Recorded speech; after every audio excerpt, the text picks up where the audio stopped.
జై గురుదేవ్. ఓం శ్రీ సాయిరామ్.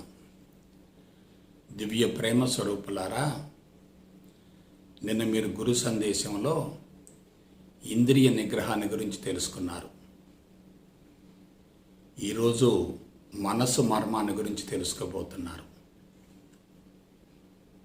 నిన్న మీరు విన్నటువంటి ఆ గురు సందేశాన్ని ఒక్కసారి సమీక్షించుకోండి. నాకు తెలిసినంత వరకు సమాజమే అనంతమైన గ్రంథాలయం, మానవ జీవితం కూడా అనంతమైన పుస్తకం. నీ జీవిత పుస్తకాన్ని నువ్వు సమూలంగా తెలుసుకోగలిగితే, విశ్లేషించుకోగలిగితే సమాజం మొత్తాన్ని గురించి తెలిసిపోతుంది. ఎదిగిన వ్యక్తి యొక్క జీవితాన్ని మీరు గమనించండి. నిగ్రహాన్ని కలిగి ఉంటాడు, నిగ్రహంతో జీవిస్తాడు, నిగ్రహంతో జీవించగలుగుతాడు. పడిపోయిన వ్యక్తి యొక్క జీవితాన్ని మీరు విశ్లేషించుకోండి. నిగ్రహాన్ని కోల్పోయి ఉంటాడు. గమనానికి నిగ్రహానికి మధ్య స్పష్టమైనటువంటి సంబంధం ఉంటుంది, అవినాభావ సంబంధం ఉంటుంది.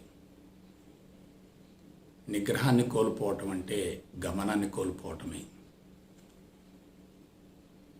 సమత్వాన్ని, సమతుల్యాన్ని కోల్పోయిన వ్యక్తులే నిగ్రహాన్ని కోల్పోతూ ఉంటారు.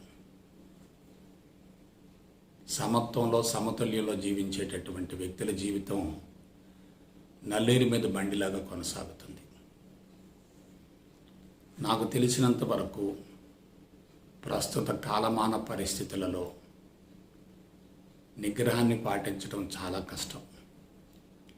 ఎందుకంటే మనోకాలుష్యం తారాస్థాయికి చేరుతుంది.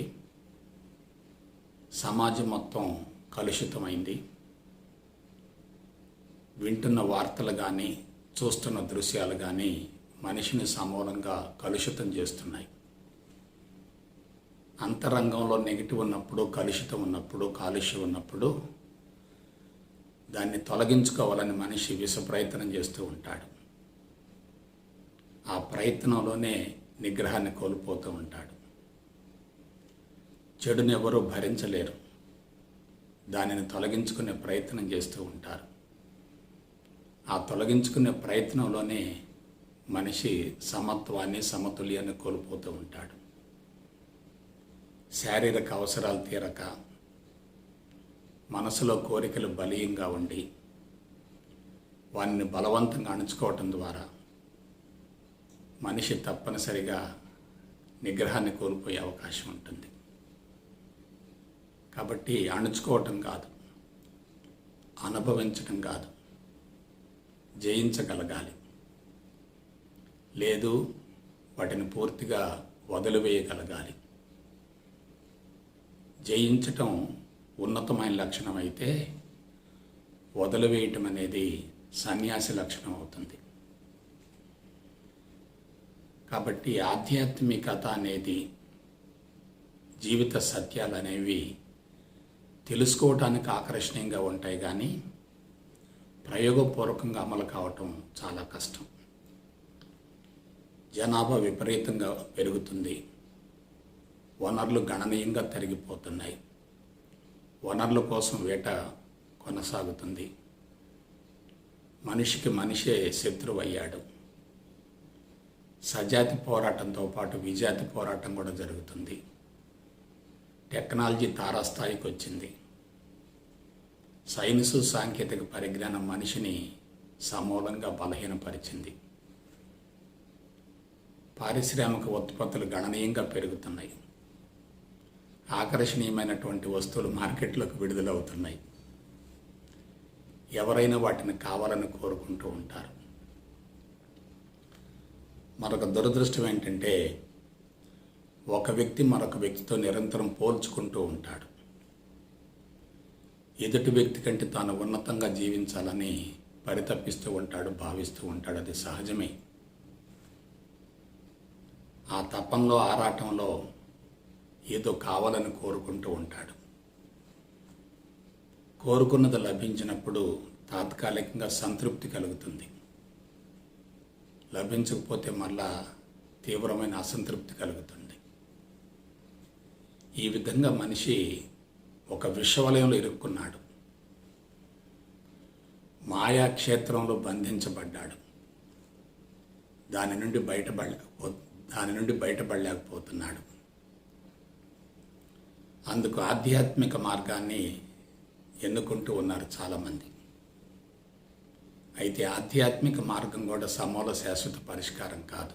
ఎందువలన లౌకిక జీవితం సమస్యాత్మకంగా ఉంటే మనిషి ఆధ్యాత్మిక మార్గంలో పరిణతి చెందటం కూడా చాలా కష్టతరం అవుతుంది.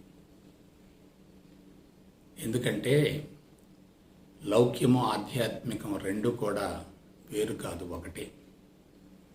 ఒకదాని ప్రభావం మరొక దాని మీద ప్రత్యక్షంగా ఉంటుంది. కాబట్టి మీరు ప్రతి విషయాన్ని జాగ్రత్తగా బేరీజ్ వేసుకుంటూ ఉండండి. అయితే ఒక హామీ ఇస్తున్నాను మీకు, ఏదైనా కష్టమేమో కానీ అసాధ్యం మాత్రం కాదు. అందుకే చెప్తుంటారు, nothing is impossible for the human mind. మానవ మేధస్సుకు అసాధ్యం అనేది లేదు. అయితే తీవ్రమైన ప్రయత్నం జరగాలి, కృషి జరగాలి. దాని మీద పూర్తి పట్టు సాధించాలంటే వేరే విషయాల గురించి ఎక్కువ ఆలోచించకూడదు. ఇవాళ వ్యక్తి సమస్యలు కానీ, కుటుంబ సమస్యలు కానీ, సామాజిక సమస్యలు కానీ మనిషిని ప్రశాంతంగా ఉండనివ్వటం లేదు. అశాంతిగా ఉన్నప్పుడు సాధన చేయటం కూడా సాధ్యం కాదు. అయితే ఇంద్రియ నిగ్రహాన్ని పాటించాలంటే మనసుని గురించి తెలుసుకోవాలి. నేను చెప్పిన సబ్జెక్ట్లో కీలకమైన అంశం చెప్పాను. శరీరాన్ని రథం అనుకుంటే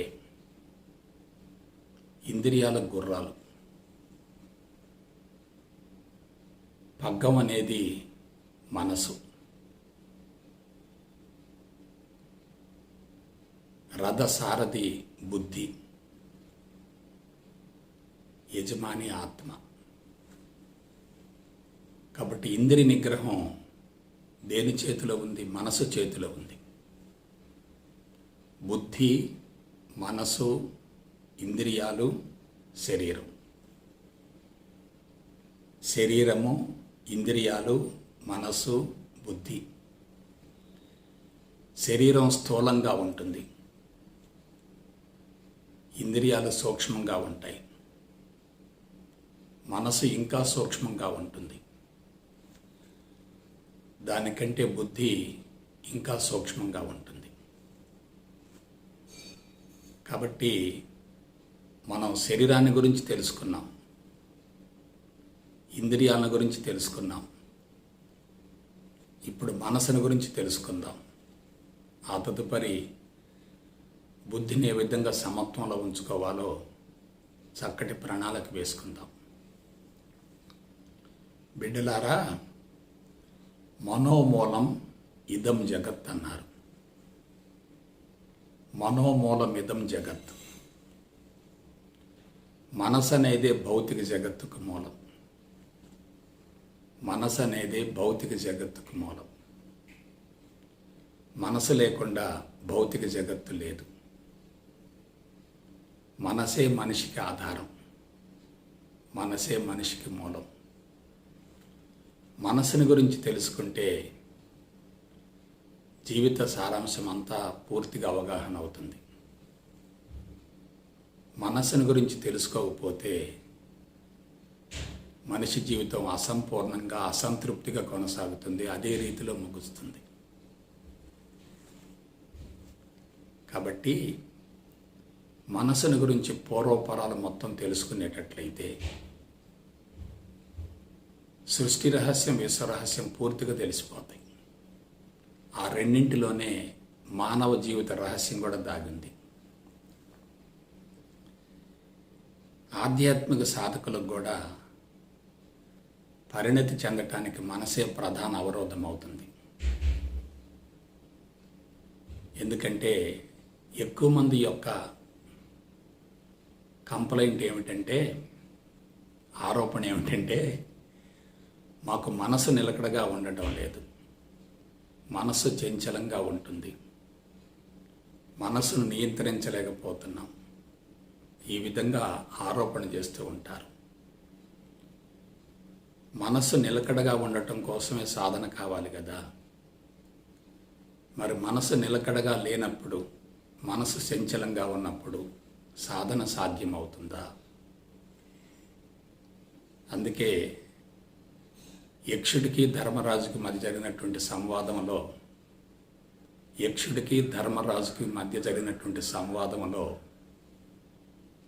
యక్షుడు వేసిన ప్రశ్న ఏమిటంటే, మనసును జయించటం సాధ్యమవుతుందా? ధర్మరాజు చాలా కష్టమని చెప్పాడు. భగవద్గీతలో శ్రీకృష్ణ పరమాత్మ కూడా నువ్వు దేన్నైనా జయించగలవు కానీ మనసును జయించడం చాలా కష్టం అన్నాడు. ఒక ఆధ్యాత్మికవేత్త చెప్పిన మాట ఏంటంటే మనసుని గురించి, మనసు అనేది కోతి లాంటిదట. ఆ కోతికి మద్యం తాపించామనుకోండి, అది ఇంకా ఎగురుతూ ఉంటుంది. మద్యం తాగినటువంటి కోతికి తేలుగుట్టిందనుకోండి, అది ఇంకా రెచ్చిపోతూ ఉంటుంది. కాబట్టి మనసు చంచలంగా ఉంటుంది, పాదరసం మాదిరిగా ఉంటుంది. దాన్ని నిగ్రహించుకోవటం చాలా కష్టం, నియంత్రించటం చాలా కష్టం. అందుకే ఈ మధ్యకాలంలో ధ్యానాలు కొనసాగించేవాళ్ళు చాలామంది బలహీనపడుతున్నారు. ఆధ్యాత్మిక మార్గానికి రాకముందు ఏకాగ్రత జ్ఞాపకశక్తి బాగా ఉన్నప్పటికీ ఈ సాధనలు కొనసాగించడం ద్వారా ఏకాగ్రత జ్ఞాపకశక్తిని కోల్పోతున్నారు. నేను చాలామందిని పరిశీలించాను. సాధన చేసేవాళ్లే బలహీనపడుతున్నారు. కొంతమందికి పాత రుగ్మతలు తొలగిపోకపోగా క్రొత్త రుగ్మతలు వస్తూ ఉన్నాయి. మరి మార్గం మహోన్నతమైనదే. ఆ మార్గంలో పరిణతి చెందాలంటే తప్పనిసరిగా సాధన అవసరం. మరి సాధన కొనసాగించడం ద్వారా దుష్ఫలితం వస్తుందంటే సాధన వల్ల ప్రయోజనం ఏమిటి ఆలోచించండి. కాబట్టి తీవ్రమైన అన్వేషణ, పరిశోధన ఇటువంటివన్నీ కూడా మనసును బలహీనపరుస్తూ ఉంటాయి. సాధన అనేది కఠోరంగా, కాఠిన్యంగా ఉండకూడదు. అది ఆటలాగా ఉండాలి, సునాయాసంగా ఉండాలి, సరళంగా ఉండాలి, సులభంగా ఉండాలి. అందుకే మన ఈ ప్రయాణం. నేను బయటపడ్డాను, మిమ్మల్ని బయటపడటం కోసం నా వంతు ప్రయత్నం చేస్తున్నాను. విలువైన జీవితాన్ని తప్పనిసరిగా సద్వినియోగపరుచుకోవాలి. అరుదుగా లభించినటువంటి ఈ మానవ జన్మను సక్రమంగా కొనసాగించగలగాలి. మన ఉనికి ద్వారా ఇతరులకు ఎంతో కొంత మేరకు ఉపయోగం జరగాలి. మన ఉనికి ద్వారా వాళ్ళకి నష్టం జరగకూడదు. కాబట్టి మనసుని గురించి తెలుసుకుందాం. చూడండి, మనసుకు మేధస్సుకు వ్యత్యాసం ఏమిటి? మనసుకు మేధస్సుకు వ్యత్యాసం ఏమిటి? మేధస్సు అనేది సంక్లిష్టమైంది. అందులో ఒక భాగమే మనసు. పరిమితంగా ఉన్నది మనసు అవుతుంది, సంక్లిష్టంగా ఉన్నది మేధస్సు అవుతుంది. ఈ మేధస్సులో 4 భాగాలు ఉంటాయి, 4 రకాల అంతస్తులు ఉంటాయి. అవే 4 మనసులుగా విభజింపబడ్డాయి. 1 చేతన మనసు, 2 ఉపచేతన మనసు, 3 అంతశ్చేతన మనసు, 4 అధిచేతన మనసు. Conscious mind, sub conscious mind, inner conscious mind, super conscious mind. So మేధస్సుకి మనసుకు మధ్య ఉన్నటువంటి ఆ సంబంధాన్ని, వ్యత్యాసాన్ని తెలుసుకోండి. ఇక రెండో విషయం, ఈ మనసు ఎక్కడి నుంచి వచ్చింది? మనసు అనేది ఆత్మ నుండి ఆవిర్భవించింది. ఇది ద్వంద్వాలతో కూడి ఉంటుంది. మనసు అనేది ఆత్మ నుండి ఆవిర్భవించింది, ద్వంద్వాలతో కూడి ఉంటుంది. ద్వంద్వం అంటే రెండు, ఇది రెండింటితో కూడి ఉంటుంది. ఏమిటా రెండు? ఒకటి సంకల్పం, రెండు వికల్పం. అందుకే సంకల్ప వికల్పాత్మకం మనః అన్నారు. సంకల్ప వికల్పాత్మకం మనః అన్నారు. ఆత్మ ఏకత్వంలో స్వచ్ఛంగా ఉంటుంది, మనసు మాత్రం ద్వంద్వాలతో కూడి ఉంటుంది. మనసులో ఆత్మ ఉంటుంది, ఆత్మలో మనసు ఉండదు. మనసుకు ఆధారం ఆత్మ, ఆత్మ నుండి వచ్చినటువంటి మనసు ఆధేయం అవుతుంది. ఆధారం ఆధేయం రెండు కూడా అన్యోన్యాశ్రయాలు, విభజింపబడే అవకాశమే లేదు. కాబట్టి ఈ మనసును గురించి మనం తెలుసుకుంటే విశ్వం మొత్తం తెలిసిపోతుంది. ఎలా? ఆత్మ చిక్కబడటం ద్వారా, ఇంగ్లీష్లో ఒక మాట ఉంది, కండెన్సేషన్. ఆత్మ కండెన్సేషన్ ద్వారా ప్రాణశక్తిగా రూపాంతరం చెందుతుంది. ప్రాణశక్తి స్వచ్ఛంగా ఉంటుంది, ఆత్మ కూడా స్వచ్ఛంగా ఉంటుంది. అయితే ఈ ప్రాణశక్తి నిలకడగా ఉండక రూపాంతరం చెందుతుంది, పరిణామం చెందుతుంది. ఈ పరిణామం చెందేటప్పుడు అది ఏకత్వంగా ఉన్నటువంటి ఆ ప్రాణశక్తి, ఏకత్వంగా ఉన్నటువంటి ప్రాణశక్తి ద్వంద్వాలతో కూడినటువంటి మనసుగా మారుతుంది. స్వచ్ఛమైంది ఆత్మ, దాని యొక్క రూపాంతరం ప్రాణశక్తి, ఆ ప్రాణశక్తి యొక్క రూపాంతరమే మనసు. అయితే మనసు నిలకడగా ఉండదు, ఎందుకంటే చంచలంగా ఉంటుంది. కారణం ఏంటి? పాజిటివ్ నెగిటివ్లు రెండు కూడా నిరంతరం మార్పులు చెందుతూ ఉంటాయి. సంకల్పం వికల్పాలు రెండు కూడా నిరంతరం మార్పులు చెందుతూ ఉంటాయి. అవి రెండు మార్పులు చెందుతున్నాయంటే మనసు కూడా నిలకడగా లేనట్లే కదా. కాబట్టి నిలకడగా ఉండేది ఆత్మ, నిలకడగా ఉండేది ప్రాణశక్తి, నిరంతరం మార్పులు చెందుతూ ఉండేది మనసు. ఈ మనసు ద్వారానే భౌతిక జగత్తు ఆవిర్భవించింది.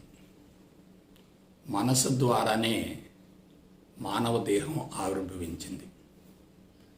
విశ్వంలో ఏది జరగాలన్నా, ఏది సృష్టించబడాలన్నా దానికి తప్పనిసరిగా మనసు అనేది అవసరం. ఏంటండి ఈ మనసు ఎలా సాధ్యమవుతుంది? ఎప్పుడైతే ప్రాణశక్తి రూపాంతరం చెందిందో అది ఆలోచన శక్తిగా మారుతుంది. ఆ ఆలోచన శక్తి సంకల్పంగా మారుతుంది.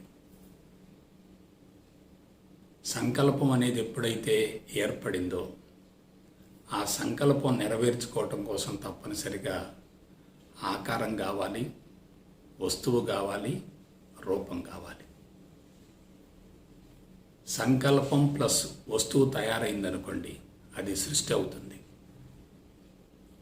సంకల్పం ద్వారా వస్తువు తయారైందనుకోండి, అది సృష్టి అవుతుంది. ఆ వస్తువు కొంతకాలం కొనసాగిందనుకోండి, అది స్థితి అవుతుంది. ఆ వస్తువు తర్వాత కనుమరుగైపోయిందనుకోండి, అది లయం అవుతుంది. సంకల్పం ఉన్నంత వరకు తప్పనిసరిగా ఆకారం అవసరం. సంకల్పం కరిగిపోతే ఆకారం యొక్క అవసరం ఉండదు. అది మరలా పంచభూతాల్లో కలిసిపోతుంది.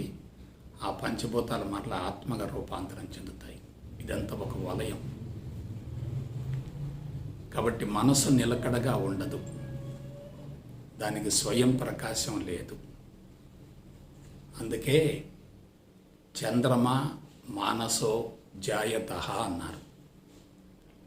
చంద్రుడికి ఏ విధంగా స్వయం ప్రకాశం లేదో మనసుకు కూడా స్వయం ప్రకాశం లేదట. చంద్రుడు తన ప్రకాశం కోసం సూర్యుడి మీద ఆధారపడతాడు. మనసు కూడా తన సంకల్పాలు నెరవేర్చుకోవటం కోసం బుద్ధి మీద ఆధారపడుతుంది.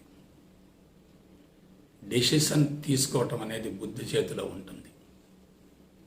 ఈ బుద్ధి ఒక్క మానవుల్లోనే ఉంది, మిగతా జాతులలో లేదు. గుర్తుపెట్టుకోండి, సంకల్పం స్వచ్ఛంగా ఉంటే అది భగవంతుడి యొక్క ప్రతిరూపం. మనసు బుద్ధి రెండు కూడా మానవులు తమంత తానుగా సృష్టించుకున్నవి. ఆ తేడాను గ్రహించండి. సంకల్పం అనేది ప్రకృతికి అనుగుణమైనది. అందుకే భగవంతుడి నుంచి వచ్చింది, మరలా తిరిగి భగవంతుడిలో కలిసిపోతుంది. కానీ మనోబుద్ధులు రెండు ఎక్కడి నుంచి వచ్చాయి? ఒక్క మానవుడిలోనే ఉన్నాయి, మిగతా జాతులలో లేవు. అందుకే ఒక్కసారి గురు సందేశాన్ని గుర్తుకు తెచ్చుకోండి. జడ చైతన్యం, జీవ చైతన్యం, మనో చైతన్యం, బుద్ధి చైతన్యం. భూమండలం మొత్తంలో మనసు బుద్ధి రెండు కూడా ఒక మానవుడికే ఉన్నాయి, మిగతా వాటికి లేవు. ఈ మనసు ఎక్కడి నుంచి వచ్చింది? ప్రాణశక్తి యొక్క రూపాంతరం. ప్రాణశక్తి నుండి ఆలోచనలు వచ్చాయి. ఆలోచనల ద్వారా సంకల్పాలు, కోరికలు, ఆశయాలు, పథకాలు, ప్రణాళికలు, ఎయిమ్స్, గోల్స్, టార్గెట్స్ వగైరా వగైరా. ఇదంతా ప్రాణశక్తి యొక్క రూపాంతరం. ఇవన్నీ మానవుడు తనంత తానుగా సృష్టించుకున్నవే. కాబట్టి ఆలోచన అంటే ఏమిటి? ప్రాణశక్తి యొక్క రూపాంతరం.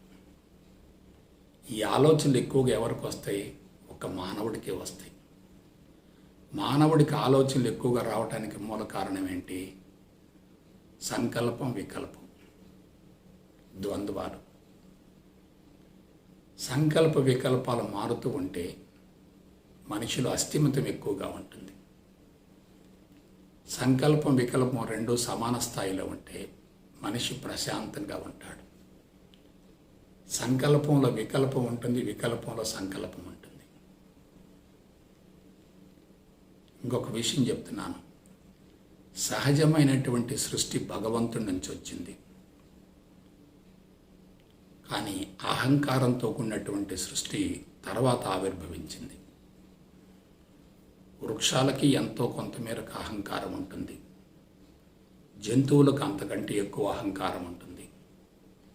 మానవులకు అహంకారం తారాస్థాయిలో ఉంటుంది. ఎలా? మనోబుద్ధి చైతన్యాలు ఉన్నాయి కాబట్టి. మానవుడు ప్రత్యేక ప్రతిపత్తిలో ఉంటాడు, సొంత ప్రపంచంలో ఉంటాడు. సంకల్ప వికల్పాల మధ్య ఘర్షణ పడుతూ ఉంటాడు. అందుకని బ్యాటరీ విపరీతంగా డిశ్చార్జ్ అవుతూ ఉంటుంది. మెంటల్ బ్యాటరీ విపరీతంగా డిశ్చార్జ్ అవుతూ ఉంటుంది. కాబట్టి కీలకం ఎక్కడుంది? మనసులోనే ఉంది.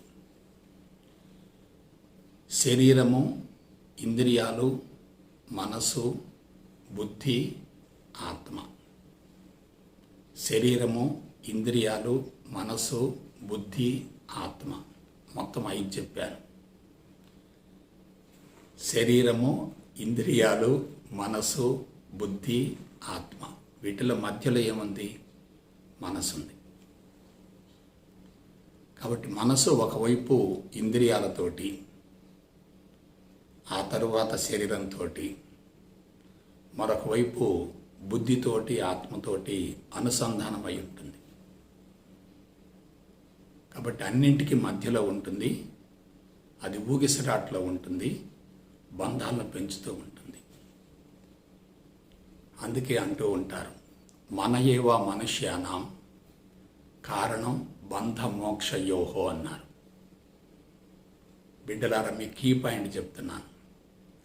మన మనసును ఇంద్రియాల వైపుకి, శరీరం వైపుకి మళ్ళించామనుకోండి, బంధాలు పెరుగుతాయి. బుద్ధి వైపుకి, ఆత్మ వైపుకి మళ్ళించామనుకోండి, మోక్షం లభిస్తుంది. ఈ మనసు అనేది ఎక్కడి నుంచి వచ్చింది? ఆత్మ నుండి వచ్చింది.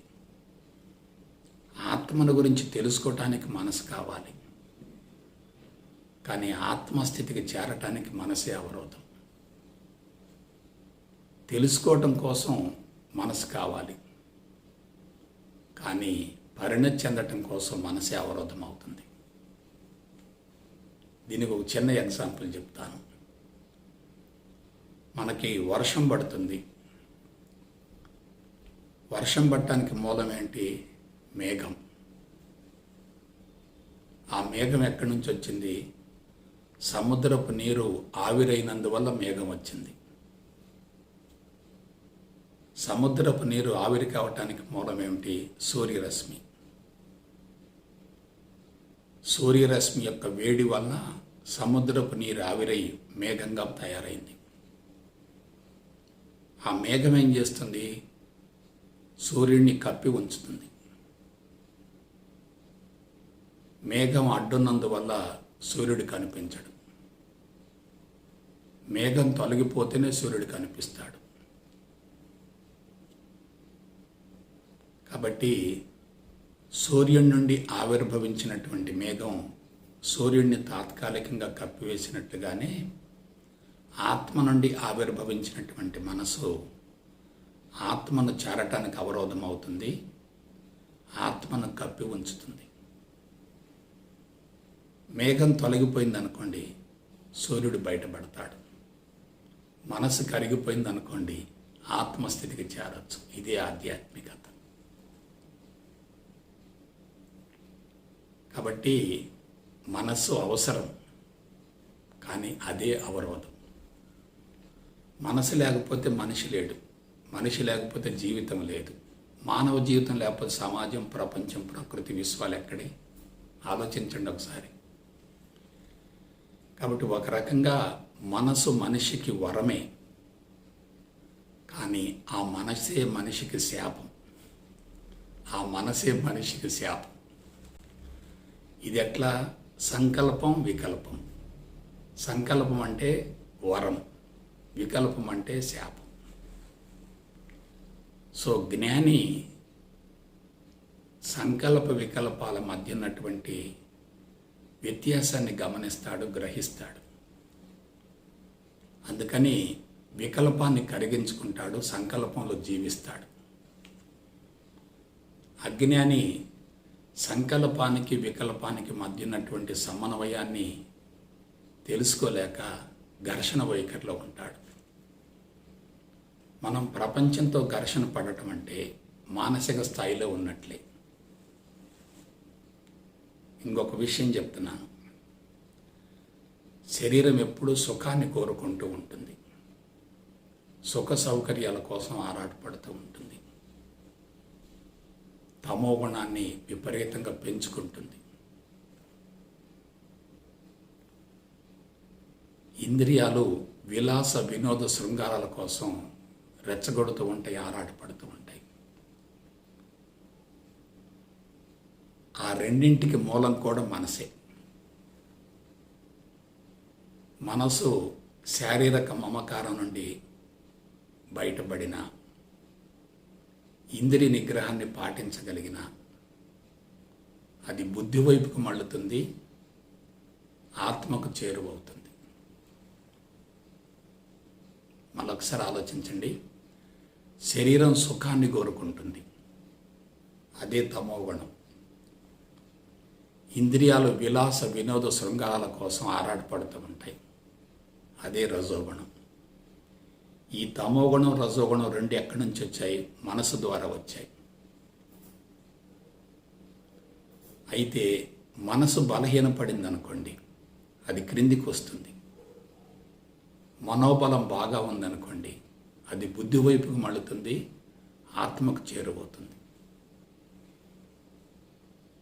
ఎప్పుడైతే మనసు బుద్ధి వైపుకు మళ్ళుతుందో, ఆ బుద్ధికి విచక్షణ ఉంటుంది, వివేచన ఉంటుంది, విచారణ ఉంటుంది, విశ్లేషణ ఉంటుంది, విఘ్నత ఉంటుంది.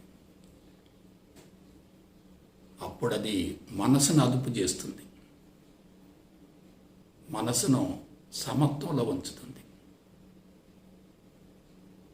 మనసును తన అధీనంలోకి ఉంచుకుంటుంది. అప్పుడు ఇంద్రియాలు ఏమవుతాయి? అదుపులో ఉంటాయి. మనసు ఏమవుతుంది? సుఖం వైపుకి వెళ్ళదు. చూసారా కీలకం ఎక్కడుందో? కాబట్టి మనసు అనేది కంటికి కనిపించదు, కానీ కంటికి కనిపించేటటువంటి మనిషిని నడిపిస్తూ ఉంటుంది. దాన్ని మనం సూక్ష్మ శరీరం అనుకోవచ్చు, జీవుడు అనుకోవచ్చు, అంతఃకరణాలు అనుకోవచ్చు. మరి అంతఃకరణాలు 4 ఉన్నాయి కదండి: మనసు, బుద్ధి, చిత్తం, అహంకారం. ఈ 4 కూడా మనసు యొక్క కీలకమైన అంశంలో ఇమిడి ఉన్నాయి. మనసు అనేటటువంటి కీలకమైన అంశంలో ఇమిడి ఉన్నాయి. అందుకే ముందు మనసు చెప్పారు, తర్వాత బుద్ధి అన్నారు, తర్వాత చిత్తం అన్నారు, తర్వాత అహంకారం అన్నారు. కాబట్టి మనసు అనేది ఒకవైపు ఇంద్రియాలతోటి శరీరంతో సంబంధాన్ని కలిగి ఉంటుంది, మరొక వైపు బుద్ధితో సంబంధాన్ని కలిగి ఉంటుంది. బుద్ధి సమత్వంలో సమతుల్యంలో ఉందనుకోండి, మనసు కూడా సమత్వంలో సమతుల్యంలో ఉంటుంది. కాబట్టి మనసును బట్టే బుద్ధి ఉంటుంది, బుద్ధిని బట్టే మనసు ఉంటుంది. మనసును బట్టే బుద్ధి ఉంటుంది, బుద్ధిని బట్టే మనసు ఉంటుంది. 2 వేరు కాదు.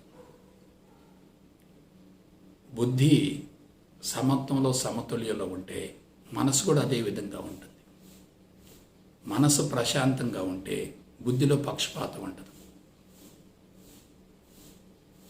కాబట్టి మనిషి ఎదగటానికైనా, పడిపోవటానికైనా, పతనం కావటానికైనా మనసే మూల కారణం. మనసును జయించగలిగితే విశ్వాన్ని జయించినట్లే. ఇంకొక విషయం చెప్తున్నాను. ఒక వ్యక్తికి సంబంధించినటువంటి మనసును వెష్టి మేధస్సు అంటారు. విశ్వంలో అటువంటి వెష్టి మేధస్సులు చాలా ఉంటాయి. ఇవి నిర్జీవుల్లో ఉంటాయి, జీవుల్లో ఉంటాయి. నిర్జీవుల్లో ఉంటాయి, జీవుల్లో ఉంటాయి. గతంలో చెప్పినటువంటి విషయాన్ని ఒకసారి గుర్తుకు తెచ్చుకోండి. పరమాత్మ ప్లస్ సంకల్పం ప్లస్ ఆకారం = అహంకారం. పరమాత్మ, సంకల్పం, ఆకారం = అహంకారం. ఈ సంకల్పాన్ని బట్టే ఆకారం వచ్చింది. సంకల్పం ఒక రకంగా, ఆకారం మరొక రకంగా ఉండవు. అలాగే మనసును బట్టే మనిషి వస్తాడు. ఎట్లా? పరమాత్మ ప్లస్ జీవుడు ప్లస్ దేహం = అహంకారం. పరమాత్మ ప్లస్ జీవుడు ప్లస్ దేహం = అహంకారం. భగవంతుడి సంకల్పం అయితే అహంకారం, ఆకారం స్వచ్ఛంగా ఉంటాయి. భగవంతుడి సృష్టి అయితే ఆకారం, అహంకారం స్వచ్ఛంగా ఉంటాయి. అదే మానవుడి యొక్క సొంత సృష్టి అయితే జీవుడు బలహీనంగా ఉంటాడు, తదనుగుణంగా శరీరం కూడా బలహీనంగా ఉంటుంది. కాబట్టి మనసు కలుషితమైతే శరీరం బలహీనంగా ఉంటుంది. మనోబలం ఉంటే శరీరం ఆరోగ్యంగా ఉంటుంది. కాబట్టి శారీరక ఆరోగ్య రహస్యం ఎక్కడుంది? ఈ మనసులో ఉంది. మనం ఇండివిడ్యువల్గా మనసు అంటున్నాం, కానీ మొత్తాన్ని కలిపి జీవుడు అనొచ్చు, సూక్ష్మ శరీరం అనొచ్చు, మేధస్సు అని కూడా అనొచ్చు. అంతఃకరణాలంటే అవే. కన్ఫ్యూజ్ కాకండి. ఎందుకంటే సమాచారంలో ఒక్కోసారి చిన్న చిన్న వేరియేషన్స్ వస్తూ ఉంటాయి. కాబట్టి మేధస్సు అనేది సంక్లిష్టంగా ఉంటుంది. మనసు అనేది ఆ మేధస్సులో ఒక భాగం.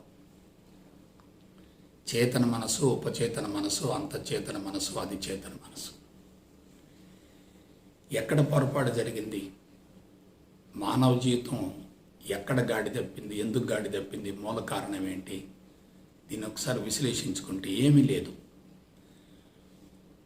సూక్ష్మ శరీరం అనేది సొంత ప్రణాళికతో ఉన్నప్పుడు అది ఆత్మ నుండి వేరవుతుంది. సూక్ష్మ శరీరం అనేది సొంత ప్రణాళికతో ఉన్నప్పుడు అది ఆత్మ నుండి వేరవుతుంది. సూక్ష్మ శరీరం అనేది భగవంతుడి ఆదేశాలకు అనుగుణంగా ఉంటే శరీరం 100% ఆరోగ్యంగా ఉంటుంది. అందుకే నేను గతంలో చెప్పాను, భౌతిక శరీరాన్ని బట్టే మనసును అంచనా వేయచ్చు. భౌతిక శరీరం దృఢంగా, పటిష్టంగా, శక్తివంతంగా, ఆరోగ్యంగా, కాంతివంతంగా ఉంటే మనసు కూడా అదే రీతిలో ఉంటుంది. శరీరం బలహీనంగా ఉంది, రుగ్మతల పాలైంది. దానికి మూల కారణం ఏంటి? మనసులో ఉన్న బలహీనతలు. మనసులో ఉన్న బలహీనతలు అంటే ఏమిటి? జీవుడిలో ఉన్న కాలుష్యం. ఆ జీవుడిలో ఉన్న కాలుష్యం ఎక్కడి నుంచి వచ్చింది? తల్లిదండ్రుల ద్వారా కొంత వచ్చింది, మనం వేరపరుచుకున్నది మరో కొంత ఉంటుంది. ఈ మొత్తం కలిపితేనే శరీరం తయారు కావటానికి, శరీరం బలహీనపడటానికి మూల కారణం అవుతుంది. కాబట్టి మనసులో మార్పు వస్తూ ఉంటే శరీరంలో మార్పు వస్తుంది.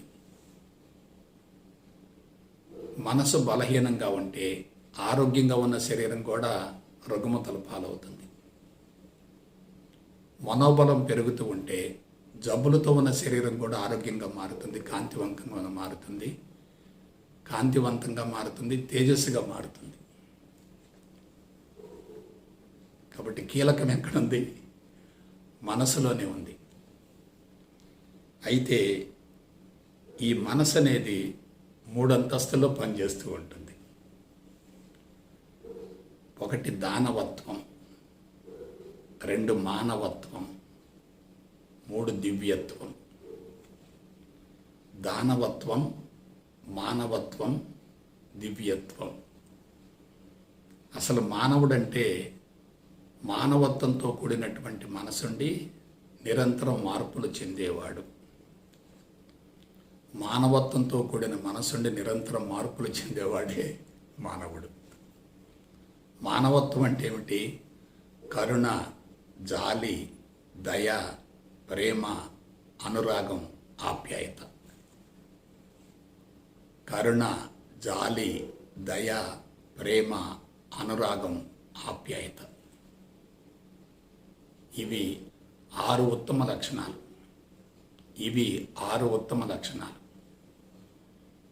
ఈ 6 ఉన్నప్పుడు తప్పనిసరిగా మనిషి మానవత్వంతో జీవిస్తాడు. ఈ 6 గనక కనుమరుగైతే ఆ మనిషి తిరోగమనంలో ఉంటాడు. అప్పుడు దానవత్వం ప్రకోపిస్తుంది. అందులో అరిషడ్ వర్గాలు ఉంటాయి. అవేమిటి? కామము, క్రోధము, లోభము, మోహము, మదము, మాత్సర్యం. కామము, క్రోధము, లోభము, మోహము, మదము, మాత్సర్యం. మానవత్వం తిరోగమనానికి వెళితే దానవత్వం అవుతుంది. దానవత్వంలో ఉన్న వ్యక్తి తనకు తానుగా సమస్య అవుతాడు, ఇతరులకు సమస్యలను సృష్టిస్తూ ఉంటాడు. ఇప్పుడు చెప్పండి, మనిషి మానవత్వాన్ని కోల్పోయి దానవత్వానికి మళ్ళటానికి, దానవత్వానికి దిగజారటానికి మూల కారణం ఏంటి? ఏమీ లేదు, భగవంతుడికి దూరం కావటమే. భగవంతుడు అంటే ఎవరు? ప్రకృతే. ప్రకృతి అంటే ఏమిటి? ధర్మమే. ధర్మాన్ని తప్పిన వ్యక్తికి దానవత్వం ప్రకోపిస్తుంది. ధర్మంగా జీవించే వ్యక్తిలో మానవత్వం ఉంటుంది. ఈ మానవత్వం తర్వాత ఏమవుతుంది? వికసించింది అనుకోండి, అది మాధవత్వం అవుతుంది. చూసారా, మనిషి ఇప్పుడు ఏమవుతున్నాడు? మానవత్వాన్ని కోల్పోతున్నాడు, మాధవత్వానికి వెళ్ళలేకపోతున్నాడు, దానవత్వాన్ని పెంచుకుంటున్నాడు. తత్ఫలితంగా తాను బలహీనపడుతున్నాడు, సమాజం కూడా బలహీనపడుతుంది, ప్రపంచం బలహీనపడుతుంది, ప్రకృతి బలహీనపడుతుంది. వీటన్నిటికీ మూల కారణం ఏంటి? తన స్వస్వరూపం తెలియకపోవటమే. అది పాయింట్. తానెవరో తెలుసుకోలేకపోవటమే. తనను గురించి తాను తెలుసుకోలేనప్పుడు ఇతరుల గురించి ఏం తెలుస్తుంది? ఇతరుల గురించి తెలుసుకుంటున్నా సరే అదంతా నెగిటివ్ అవుతుంది, చెడు సమాచారం అవుతుంది.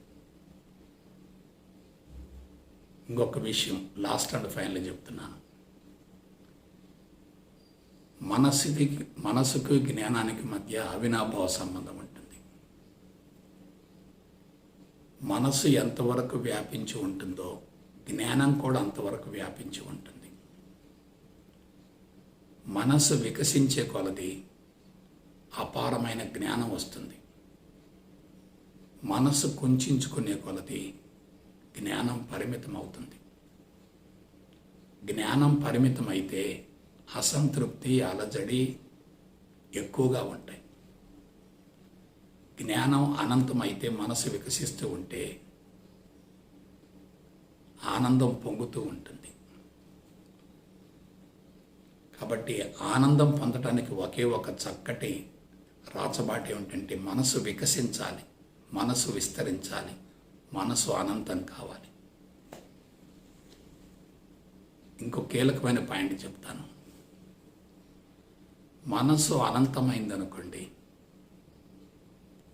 అనంతమైందనుకోండి, అదే ఆత్మగా రూపాంతరం చెందుతుంది. మనసు కుంచుకుందనుకోండి, అది ఆత్మ నుండి వేరవుతుంది.